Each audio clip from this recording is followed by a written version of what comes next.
जिंदगी में आप भी कभी कभी सोचते होंगे कि मैं इस काम को करूं या नहीं करूं, लेकिन आप उसको ज्यादातर टालने की कोशिश करते हैं। तो मैं कुमार विशाल आपके लिए एक ऐसी स्टोरी लेके आया हूं जो एक किसान के ऊपर है।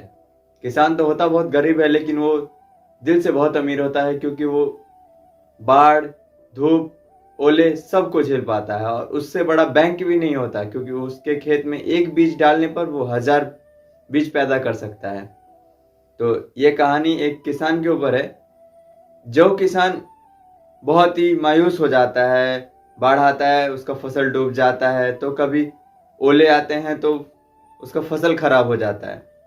ऐसे करते करते किसान बेचारा मायूस होता जाता है। लेकिन एक बार क्या होता है कि जब मायूस होने लगता है तो वो सोचता है कि नहीं, अब मेरे से ये कुछ नहीं होने वाला है किसान। तो फिर एक बुजुर्ग आदमी आते हैं और वो बोलते हैं कि नहीं, एक बार और तुम ट्राई करो, क्योंकि हो सकता है इस बार तुम्हारी फसल बहुत ज्यादा तुमको कुछ दे सके। लेकिन वो किसान बार बार मना करता रहता है, मना करता रहता है। लेकिन उसका बेटा फिर उस किसान को समझाता है कि चलो, एक बार बुजुर्ग आदमी ने कहा ना, तो उनकी बात को हम मान लेते हैं। तो फिर वो अपने खेत में फसल बोता है, उसको समय समय पे देख रेख करता है। लेकिन उस साल उस किसान के साथ कुछ नहीं होता है, बल्कि उसको बहुत ही बेनिफिट होता है।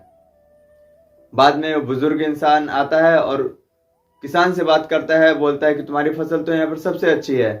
तब वो किसान बुजुर्ग इंसान से कहता है कि ये सब मेरा नहीं, आपका है, क्योंकि आपने उस दिन मेरे को नहीं कहा होता तो आज मैं ये फसल नहीं करता, बल्कि अपने खेत को बंजर ही छोड़ देता। तो मोरल ऑफ स्टोरी, कि आप भी कभी कभी किसी काम को करना चाहते हैं, लेकिन आपको कोई हेल्प या कोई मोटिवेट, कोई इंस्पायर नहीं करता है, तो आप उस काम को छोड़ देते हैं, क्योंकि आपको उस टाइम भरोसा नहीं रहता है कि वो आप काम कर पाएंगे या नहीं। तो कभी भी किसी काम को छोड़ने से पहले आप एक बार जरूर उसके फ्यूचर का प्लानिंग जरूर कीजिए, क्योंकि यदि उस किसान ने उस दिन फसल नहीं लगाया होता तो शायद उस दिन वो उस खेत से फसल नहीं काट पाता।